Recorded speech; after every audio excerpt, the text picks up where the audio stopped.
A very good evening to all of you. सभी students को बहुत बहुत नमस्कार। और बच्चों, लगभग लगभग डेली मुझे आप लोगों के साथ आजकल इस वीडियो के माध्यम से एक प्रकार से जुड़ना पड़ रहा है।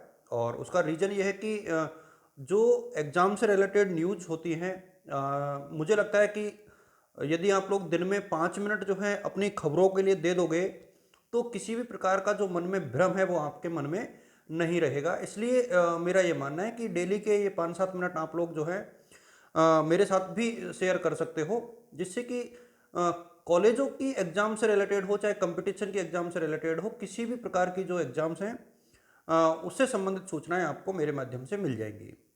तो आज मैं बात करने वाला हूं कोटा विश्वविद्यालय की सेकेंड ईयर की जो एग्ज़ाम्स हैं उनसे रिलेटेड, और इसके साथ ही जो एमए, एमएससी, एमकॉम प्रीवियस की एग्ज़ाम है उनसे रिलेटेड, और बीएड के रिगार्डिंग भी आज थोड़ी सी बात हम करेंगे। और बीएड के रिगार्डिंग इसलिए कि बीएड की भी एग्ज़ाम्स होंगी।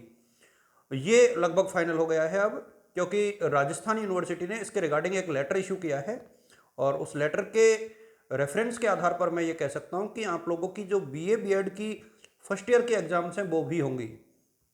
कुछ बच्चे जिनको लग रहा था कि इस बार सिर्फ सेकेंड ईयर वालों की एग्ज़ाम्स होंगी, बाकी की नहीं होंगी, मैं आपको बता दूं कि ये सभी की एग्ज़ाम होने वाली है। तो आप लोग जो प्रोफेशनल कोर्स वाले स्टूडेंट्स हैं वो किसी भी प्रकार के भ्रम में ना रहें, किसी के बहकावे में नहीं आए। आप लोगों की एग्ज़ाम जो है होंगी। टाइम अभी मैं नहीं बता सकता, क्योंकि इसके रिगार्डिंग कोई स्पष्ट दिशा निर्देश अभी अपने सामने है भी नहीं, और इन्हीं कारणों से हम लोग शेयर भी नहीं कर पाते। बट ये अब ऑलमोस्ट हो गया है कि आप लोगों की एग्ज़ाम्स होंगी, खासतौर पे बीए बीएड वाले और बीएससी बीएड वाले जो स्टूडेंट्स हैं उनकी, और जो प्लान बीएड कर रहे हैं उनकी भी फर्स्ट ईयर की एग्ज़ाम्स जो है होंगी। आप लोग ये तय मान के चले। तो आप लोगों को अपनी जो प्रिपरेशन है वो कंटिन्यूस रखनी है, किसी भी प्रकार से उनको कम नहीं करना है।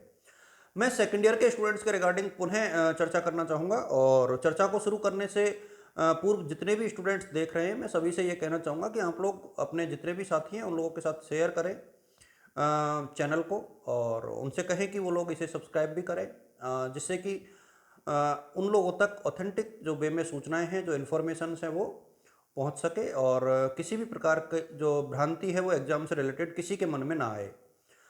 मैं रेगुलर आप लोगों के साथ ये इसलिए भी आ रहा हूँ क्योंकि डेली किसी ना किसी यूनिवर्सिटी का टाइम टेबल आ रहा है। जैसे आज एक स्टूडेंट ने एक न्यूज़ डाली है कि अलवर विश्वविद्यालय की कटिंग जो है कोटा विश्वविद्यालय के ग्रुप में डाल दी।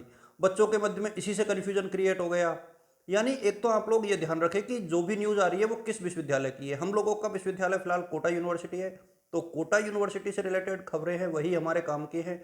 बाकी जो खबरें हैं उनसे हमारा कोई खास ताल्लुक नहीं है, कोई लेना देना नहीं है।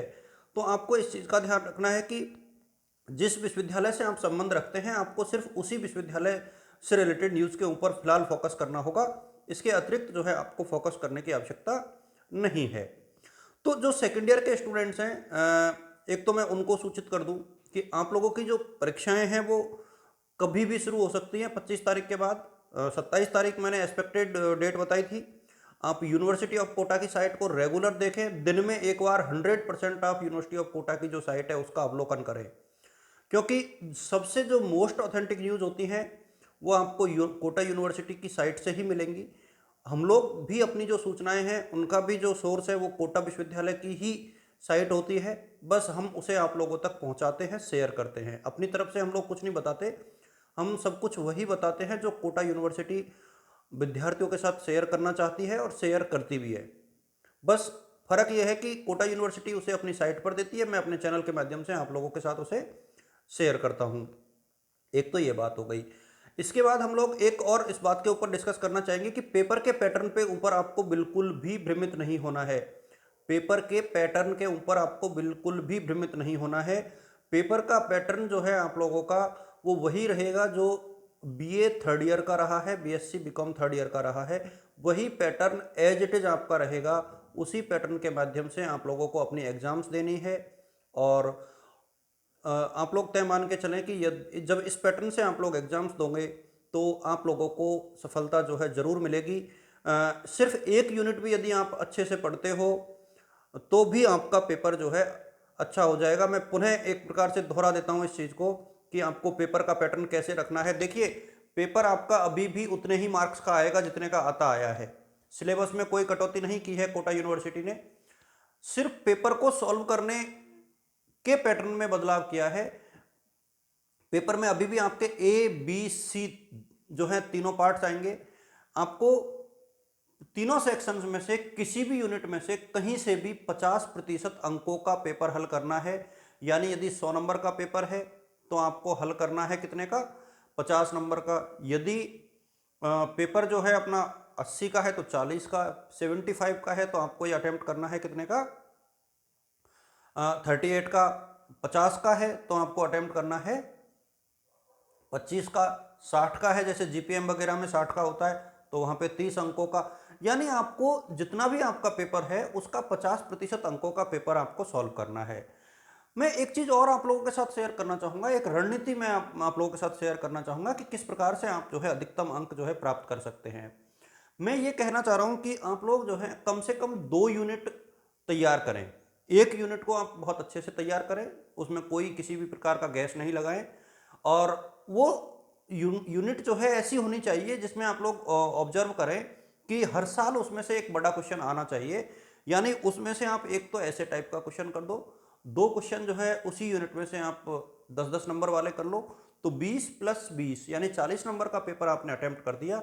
यानी 50 अंकों में से आप लोग जो है 40 अंकों का पेपर जो है हल कर चुके हो। अब आपके सामने महज जो है कुछ ही अंकों का पेपर बचा हुआ है। और मुझे ऐसा लगता है कि यदि आप लोग पहले से मेंटली प्रिपेयर रहेंगे, मानसिक तौर पे यदि आप लोग प्रिपेयर रहेंगे, तो निश्चित तौर पर आपको सफलता जो है मिलेगी, और पेपर भी आप अच्छे से कर पाओगे। मैंने पहले भी दोहराया है कि कोटा विश्वविद्यालय ने एक दिन में एक ही पेपर लेने का फैसला किया है, और ये ऐसा करने वाली राजस्थान की एकमात्र यूनिवर्सिटी है। इस कोविड पेंडेमिक के दौर में आप लोगों को शुक्रगुजार जो है विश्वविद्यालय प्रशासन का होना चाहिए कि आप लोगों को कोटा यूनिवर्सिटी ने एक प्रकार से ये मौका दिया है कि आप लोग जो है एक दिन में एक ही पेपर दें, उसका अच्छे से रिवीजन करें, और उसके माध्यम से आप यदि एग्ज़ाम देते हो तो निश्चित तौर पर किसी भी प्रकार की समस्या आपको नहीं आएगी। मैं जो फाइनल ईयर के जो रिमेनिंग स्टूडेंट्स हैं उनके रिगार्डिंग भी बात करना चाहूँगा, और ये जो चर्चा है वो अंत में इसलिए कर रहा हूँ क्योंकि सेकेंड ईयर की बातें लगभग पूरी हो गई है।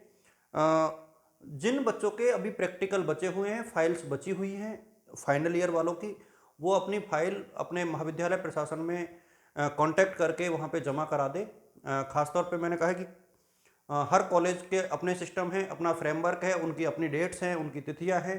तो आप लोग जो भी संबंधित आपका महाविद्यालय है प्रायोगिक परीक्षा से रिलेटेड, तो आप अपने संबंधित महाविद्यालय से कांटेक्ट करें। संबंधित महाविद्यालय ही आपको इसके बारे में जो है मैक्सिमम जो सूचनाएं हैं वो आप लोगों के साथ शेयर करेगा, आपको बताएगा। हम लोग जो हैं खासतौर पे मैं जो है अब मेरी जो कॉलेज है उसके रिगार्डिंग आपको मोस्टली जो न्यूज़ है वो दे देता हूँ। तो थर्ड ईयर के अभी भी जो इकोनॉमिक्स और होम साइंस के प्रैक्टिकल्स की फाइल्स है वो जमा नहीं हुई है। तो मैं आपको बता दूं, ये जो फाइल्स है ना, होम साइंस की जो है 18 तारीख को जमा होंगी, और इकोनॉमिक्स की जो फाइल है वो आप लोगों की जमा होगी 20 तारीख को। तो ये फाइल्स आपको अपने साथ लानी है, पेपर के साथ में ही लानी है। पेपर जिस दिन रिटर्न होगा आपका उसी दिन ये एग्जाम्स भी आप लोगों की एक प्रकार से फाइल है वो जमा हो जाएगी, अटेंडेंस शीट पे साइन हो जाएंगे। बाकी कॉलेज वाले बच्चों को भी मैं सजेस्ट करना चाहूँगा कि आप लोग भी जो है अपनी फाइल्स को बना ले, और जमा तो आपको करानी ही है, क्योंकि उसके बगैर जो है बिना प्रैक्टिकल के आप लोग एग्जाम को पास नहीं कर सकते हो। तो प्रायोगिक परीक्षा से रिलेटेड भी ये न्यूज़ हो गई अपनी, और पेपर के पैटर्न से संबंधित न्यूज़ हो गई। संभावित तिथियों को मैं पुनः दोहरा दूं कि चूंकि सेमेस्टर वाइज ये सिस्टम है, सेमेस्टर के हिसाब से चीज़ें हो चुकी है। कोटा विश्वविद्यालय संभवतः जो सेमेस्टर के एडमिट कार्ड है वो कल या परसों में जारी कर देगा, और आप लोगों का जो टाइम टेबल है सेकेंड ईयर और पीजी प्रीवियस का, ये टाइम टेबल मेरे सामने अगले 2 दिनों में 3 दिनों में आ जाएगा आप लोगों के साथ। तो टाइम टेबल से रिलेटेड यही है कि आप लोगों का जो टाइम टेबल है वो अगले कुछ दिनों में जो है आप लोगों के साथ शेयर कर दिया जाएगा। जो लोग 15 दिन के मिनिमम गैप की बात कर रहे थे वो उसे भूल जाएं, क्योंकि उतना गैप मेरे सामने कोटा यूनिवर्सिटी अब आपको देने वाली है नहीं, क्योंकि दिया भी नहीं है। तो इसलिए आप लोग थोड़े से सतर्क रहें, सजग रहें। Thank you so much students, और मैं आप सभी से ये अपेक्षा रखता हूँ जो भी बच्चे देख रहे हैं कि प्लीज़ आप लोग इस वीडियो को अपने साथियों के साथ शेयर करें जितना आप लोग कर सकते हैं। ये मेरे लिए भी एक प्रकार से मोटिवेशन का काम करता है कि मेरे जो स्टूडेंट्स हैं वो मेरे वीडियो को देख रहे हैं और शेयर कर रहे हैं। थैंक यू सो मच बच्चों।